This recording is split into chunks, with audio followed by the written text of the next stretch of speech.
네, 취소성의 판결이 확정되면 일반적 효력인 자방력, 확정력, 그리고 형성력, 기속력, 그리고 집행력과 간접강제의 효력이 발생하게 됩니다. 이 내용에 대해서 이제 여러분들이 보실 거고, 특히 이제 기속력과 집행력, 강제력 부분을 중심으로 보시겠습니다.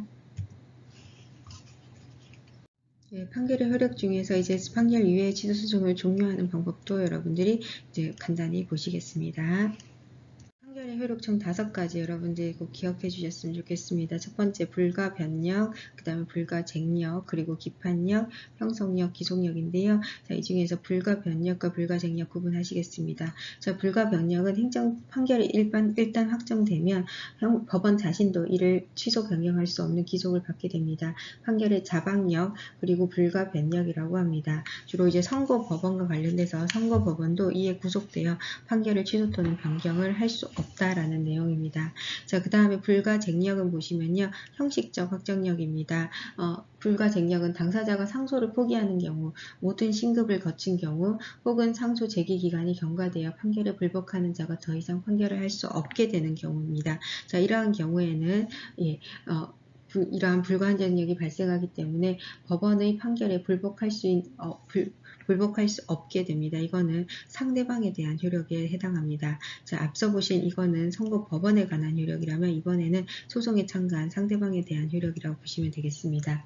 세 번째로 이제 기판력입니다. 기판력은 판결 확정 이후에 동일한 사안에 대해서 당사자가 그에 받는다는 주장을 할 수 없고 법원도 모순 저촉되는 판결을 할 수 없다는 것입니다. 이것은 법적 안정성을 위한 내용으로 이제 적용이 됐고요. 그 다음에 기판력은 원칙적으로 법원의 직권조사 사항에 해당합니다. 네, 기판력에 대해서는 행정소송에서 명문의 규정은 없지만 행정소송법 제8조 2항에 따라서 민사소송법상 기판력에 관한 내용이 이제 적용이 되게 됩니다. 자, 이러한 기판력의 범위를 먼저 보시도록 하겠습니다. 기판력의 범위는 크게 주관적 범위와 객관적 범위로 나뉠 수 있습니다.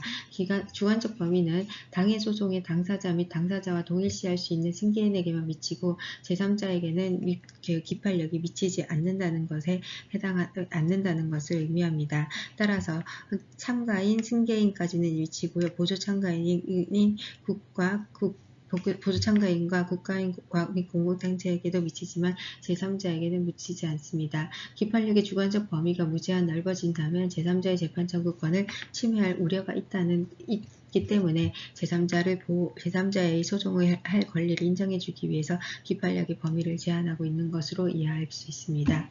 한편 이제 객관적 범위에 대해서는 소송물을 기준으로 평가를 하게 됩니다. 민사소송과 동일하게 소송물인 소송물인 판결의 주문에 나타난 판단에만 미치고 판결의 이유에는 미치지 않습니다.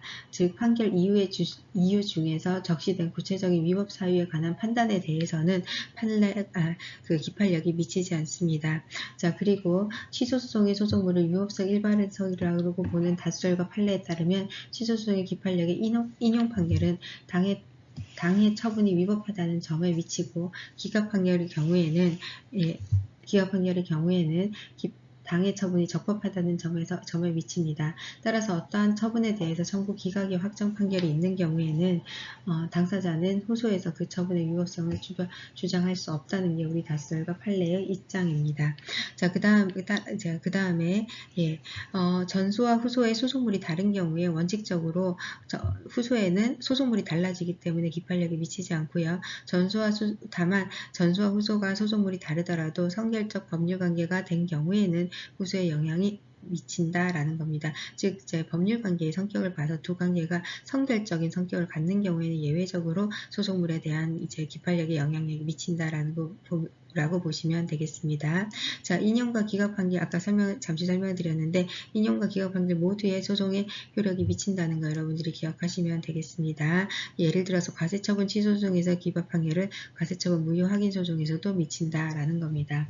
자, 한편 시간적 범위로 보시면 우리 법원은 사실심, 변론 종기시까지 나타난 자료를 기초로 해서 기판력을 판단을 하게 됩니다. 자, 그리고 국가배상과의 관계에서 위법성 평가할 때 취소소송의 기판력과 국가배상법상의 기판력은 서로 다른 범위 다른 범위 인지가 문제가 되는데요. 우리 판례는 제한적 긍정서를, 우리 학설은 제한적 긍정서를 취하고 있습니다. 국가배정법상 위법 개념이 취소소송에서의 위법 개념보다 훨씬 넓게 인정되고 있기 때문에 취소소송의 청구 인용 판결이라면 기판력은 후소인 국가배상 청구 소송에 미치게 되지만 국가배상 판결인 경우에는 취소소송의 기판력에 미치지는 않는다라는 게 우리 법원의 판단입니다. 자, 그래서 이제 기판력 부정설과 긍정설, 제한적 긍정설에 관한 학설을 다시 정리해 봤는데요. 기판력 부정설인 경우에는 위법성이 다른 개념이기 때문에 영향을 미치지 않는다는 견해, 기판력 긍정설은 동일하기 때문에 영향을 미친다는 견해, 제한적 긍정설은 광의 행위 불법설로 다른 개념이기 때문에 이제 인용인 경우에 미치고 기각인 경우에 미치지 않는다는 견해, 그 다음에 취소소송의 소송물을 근거로 한 제한적 긍정설은 동일성 여부가 중요하지 않고 소송물의 처분의 위법성이 중요하다. 위법성의 개념 자체를 중요하게 봐서 인용한다, 기각한다 판결이 있는데요. 우리 판례는 제한적 긍정설에서 이를 다른 개념으로 보고 있고, 그리고 이제 취소소송의 위법성과 국가배상 위법성 중에서 국가배상의 위법성을 훨씬 더 넓은 개념으로 보고 있고, 그래서 취소소송의 경우에는 인정하고, 그 다음에 국가배상 소송의 경우에는 인정하지 않게 이렇게 달리 보고 있다. 이거 다시 한번 정리해 주시면 되겠습니다. 이제 네 번째 개념이 형성력이고요. 다섯 번째 개념인 기속력입니다. 자, 형성력은요, 법원 판결에 따라서 법률관계가 발생, 변경, 소멸을 가져오기 때문에 행정소송법 29조에 근거하고 있고 대세효로 인정이 되고 있습니다. 자, 형성력이라는 건 판결로 이제 취소 판결이 이루어지면 이제 어떠한 그 행정행위에 어떠한 효력이 미치느냐의 거죠. 자, 그래서 크게 세 가지입니다. 형성 후 소급표 제3조입니다. 취소소송은 기본적으로 형성소송이기 때문에 별도의 행정행위 없이 바로 처분이 취소된다는 겁니다. 그래서 취소 판결 확정 시에 처분청에 별도 행위 없이 처분 시에 소급해서 효력이 소멸됩니다. 그래서 예를 들어서 영업허가 취소 처분을 했어요. 그래서 이제 법원에 가서 취소 판단을 받게 됩니다. 그럼 판결을 하는 순간 이 영업허가 취소 처분은 다시 취소된다.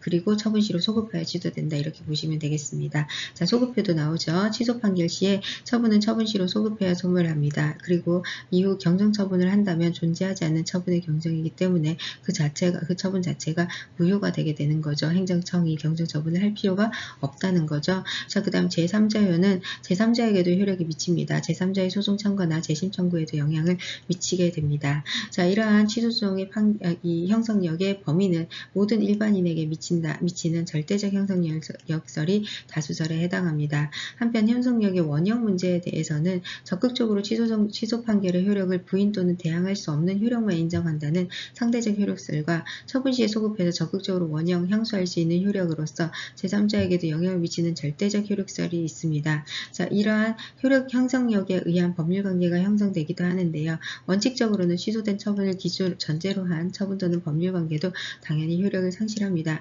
이 취소 처분이 있게 되면요. 하지만 취소된 처분을 기초로 한 새로운 사법상 매매계약은 효력이 상실되지 않습니다. 집행정지 결정의 취소에도 준용되고 무효 확인소송에서도 이는 준용이 되고 있습니다. 자, 그래서 조금 내용이 많죠, 여러분. 이 내용을 좀 정리해서 요약하시고, 특히 이제 만약에 너무 분량이 많은 경우에 이렇게 제가 표시한 부분에 대해서는 꼭 정리를 하셔 주셨으면 좋겠습니다.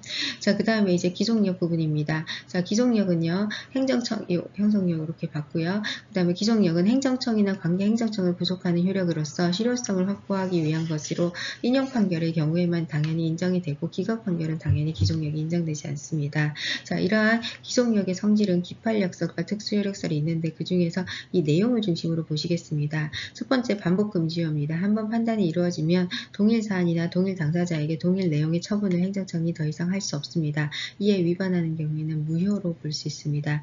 그리고 행정청은 재처분 의무가 있습니다. 판결의 취지에 따라서 따라야 할 의무와 재처분 의무가 있고요. 이를 이행하지 않았을 때는 간접강제도 가능합니다. 거부처분이 취소 판결이 이루어지면 행정청은 당연히 재처분을 해야 됩니다. 예를 들어서 토지 형지를 바꿔주세요 라고 신청했는데 행정청이 거부했어요. 이에 대해서 법원에서 거부처분에 대한 취소 판결을 하게 되면 거부처분에 대한 취소니까 어떻게 돼요? 그 신청 예정한 대로 해줘야 되는 거죠. 결국은 재처분 의무가 발생하는 겁니다. 그 다음에 절차상 하자를 이유로 한 취소 판결에서의 재처분 의무입니다. 당의 절차가 이제 처분 자체의 위법성을 판단하는데 절차, 뭐 예를 들어 청문을 안 거쳤다. 그러한 경우에는 행정청은 청문을 다시 거쳐서 그 처분을 다시 해야 됩니다. 이러한 경우에 실체법상 하자로 이제 취소된 경우에 재처분의 실익이 없지만 절차상 하자로 취소된 경우에는 당해 처분을 다시 할 수 있기 때문에 당연히 재처분의 실익이 있다. 이렇게 보시면 되겠습니다. 자, 그 다음에 세 번째는 결과 제거 의무입니다. 위법한 처분으로 야기된 어떠한 결과가 있을 때 이를 이제 제거할 의무가 있는 거죠. 예를 들어서 행정청이 압류를 했는데 이에 대한 취소 판결이 이루어져요. 그러면은 행정청은 당연히 당사자에게 물건을 반환해 주어야 할 의무가 발생하는 거죠. 그게 바로 결과 제거 의무에 해당합니다. 자, 그 다음 이러한 기속력의 주관적 범위는 조직과 처분 권한을 가진 행정청에게 미치고요. 그 다음에 객관적 범위로는 주문과 위법 사유에도 미친다는 겁니다. 신청 인용 시에만 적용이 되고 거부 처분에는 적용되지 않는다는 것도 여러분들이 기억해 주시면 좋겠습니다. 자, 그리고 객관적 범위로서 절차 또는 형식상의 위법이 있는 경우에는 위법 사유에만 미치지만 절차 또는 형식상의 위법 사유에만 미치지만 위법 사유를 보완해서 새로운 처분에는 기속력이 미치지 않습니다. 자, 내용상 위법에 대해서는 처분시를 기준으로 그 이전에 존재했던 다른 사유를 근거로 재처분을 할 수 있느냐라는 건데요.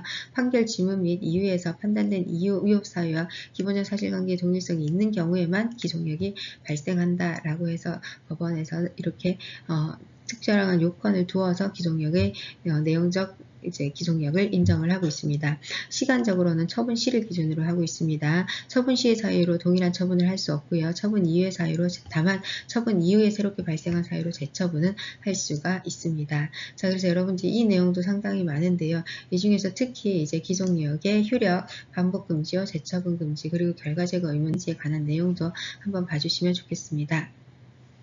네, 집행력과 간접강제 보시겠습니다. 집행력이라는 것은 이행 판결에 의한 이행 의무를 강제 집행할 수 있는 효력을 의미합니다.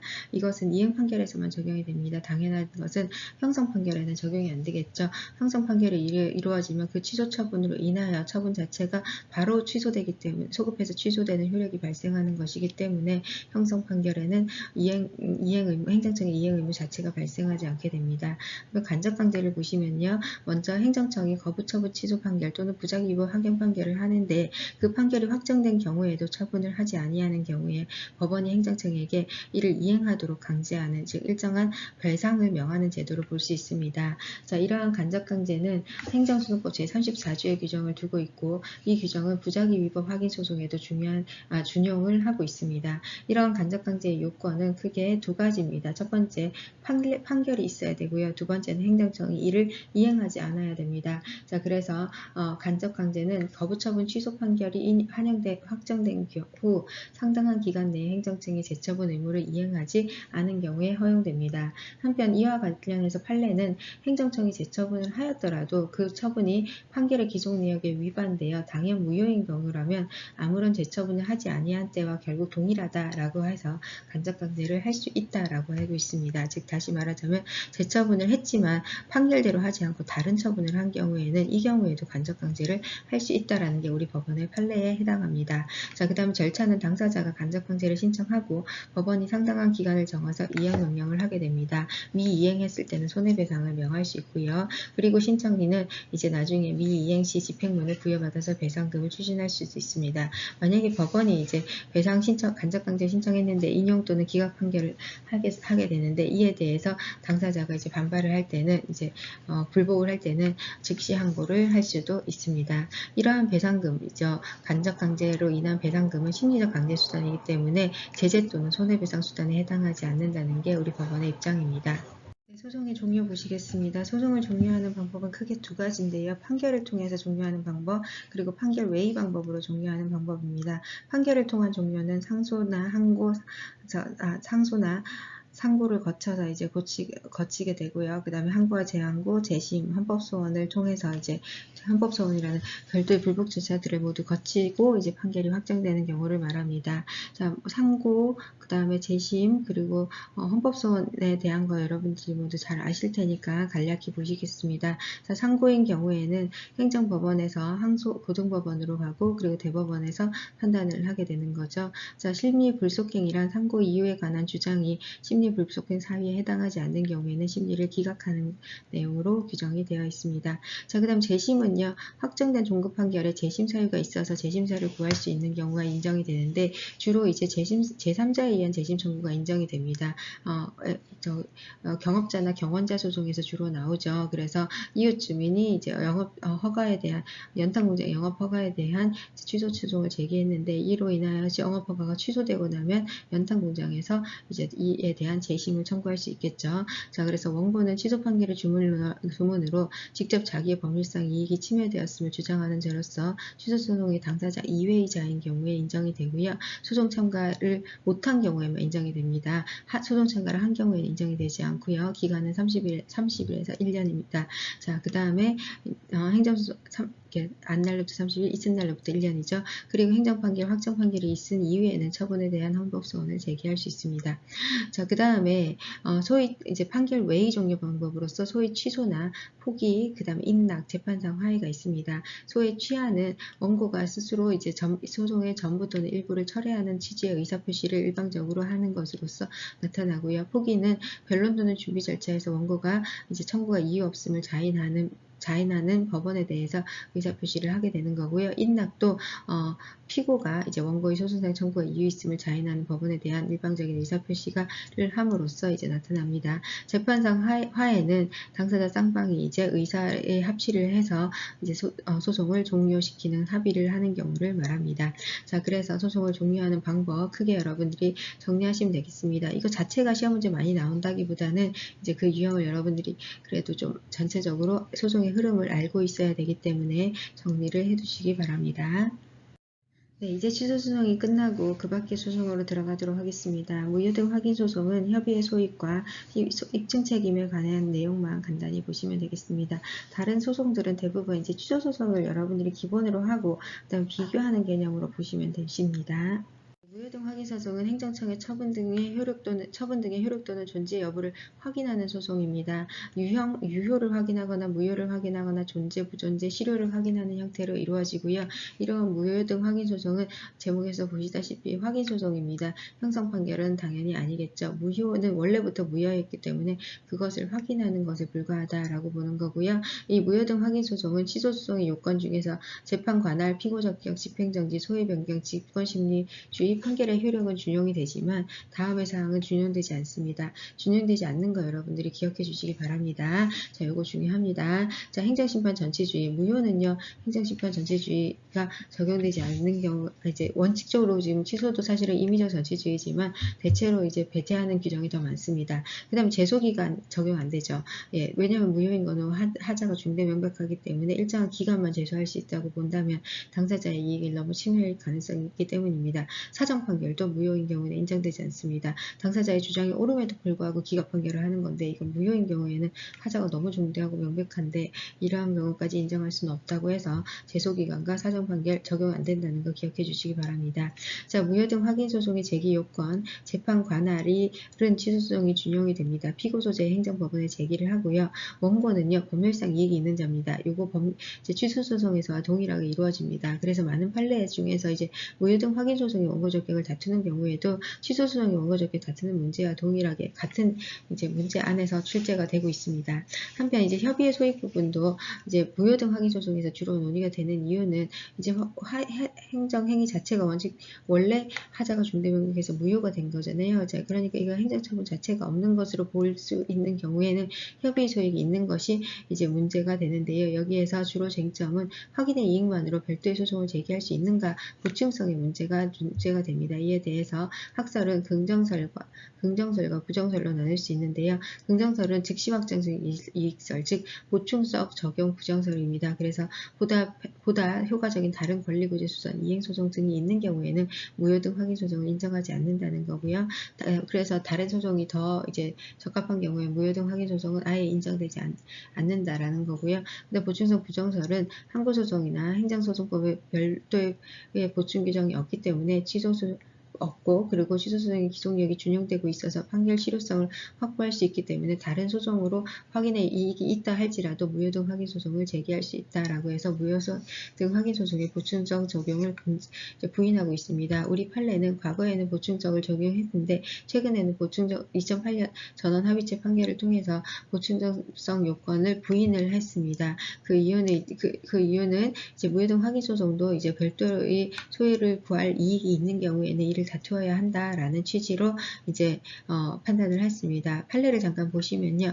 행정처분이 근거 법률에 의해서 보호되는 직접적이고 구체적인 이익이 있는 경우에는 무효 확인의 이익이 있다고 보아야 하고, 그다음에 이와 별도로 무효 확인 소송의 보충성이 요구되는 것이 아니다라고 명확히 했죠. 부정설을 명확히 했습니다. 따라서 행정처분의 무효 등을 전제로 한 이행소송 등과 같은 직접적인 구제수단이 있는지 여부를 따질 필요조차가 없는 거예요. 보충적이 적용이 되면은 다른 수단이 있는 경우에는 무효 확인 소송을 제기할 수 없게 되지만, 이제는 그렇지 않기 때문에 무효 등 확인 소송을 충분히 제기할 수 있기 때문에 다른 소송이 있는지 여부를 검토할 필요도 없다라는 게 이 법원, 우리 2008년 대법원의 전원합의체 대법원의 판단입니다. 자, 요거 기억해 주시면 좋겠습니다. 자, 그 다음에 피고적격입니다. 권한 승계 시 승계한 행정청이 피고가 되고요. 그 다음에 처분 등은 처분과 재결을 모두 포함한다. 그 다음에 행정심판, 이것도 중요하죠. 재소기간 적용 안 되는 거 앞서 우리가 봤습니다. 무효인 처분은 불가쟁력이 원칙적으로 발생하지 않기 때문에 적용이 되지 않습니다. 가구제, 집행정지는 준용이 되고요. 이송병합도 취소소송에서 준용됩니다. 자, 이제 그러면 여기서 무효 등 확인소송에서 중요한 개념 정리해 보겠습니다. 시험 문제 자주 나오는 것만 보시면요. 첫 번째, 행정심판 전치주의, 그 다음에 제소기간과 사정판결이 무효 등 확인소송에서 제외된다라는 거, 그 다음에 무효 등 확인소송에서는 보충성 요건이 부인되었다. 2008년 판례가 있기 때문에 이거 중요하고요. 원고적격은 이제 취소소송과 동일하게 적용이 된다는 거, 그 다음에 행정심판의 제소기간 적용이 된다는 거 다시 나왔죠. 그쵸? 자, 그래서 요거 별표친 부분을 중심으로 여러분들이 꼭 정리해 주시면 좋겠습니다. 네, 이제 무효 등 확인 소송에서 심리의 범위는요, 취소 소송에 관한 규정이 대부분 준용됩니다. 자, 그래서 원칙적으로는 변론주의, 예외적으로 직권심리주의, 취소 소송과 동일하게 적용이 됩니다. 입증 책임도 취소 소송과 동일하게 된다는 학설과,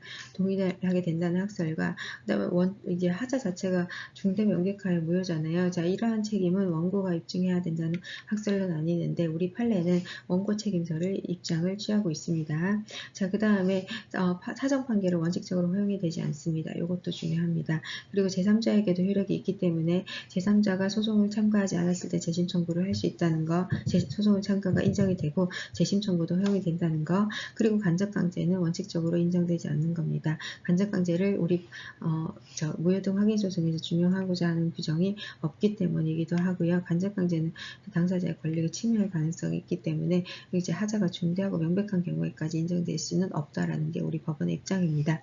자, 그 다음에 성결 문제죠. 성결 문제는 우리 취소인 경우와 무효인 경우를 나눠서 다 봤었습니다. 그렇죠? 자, 그래서 무효인 경우는 어때요? 행정법원의 판단이 성결 문제일 경우에 민사나 형사법원은 어떻게 해요? 성결 문제를 행정행위 하자가 중대 명백하다는 것은 누구나 판단할 수 있기 때문에 행정처분의 하자 무효임을 전제로 판단할 수 있다 우리가 봤습니다. 자, 성결 문제 부분도 무효와 관련돼서 쟁점이 있기 때문에 한번 다시 보시고요. 그 다음에 행정소송법 11조가 준용된다는 거, 소송 참가, 그 다음에 행정심판 제출명령, 직권심리, 그 다음에 소송 비용과 관련된 효력도 적용이 된다는 겁니다. 자, 그래서 요약 부분 제가 정리했는데요. 이거 여러분들이 꼭 다시 확인하시면서 검토하시기 바랍니다. 특히 별표친 부분들을 중심으로 정리하시면 됩니다.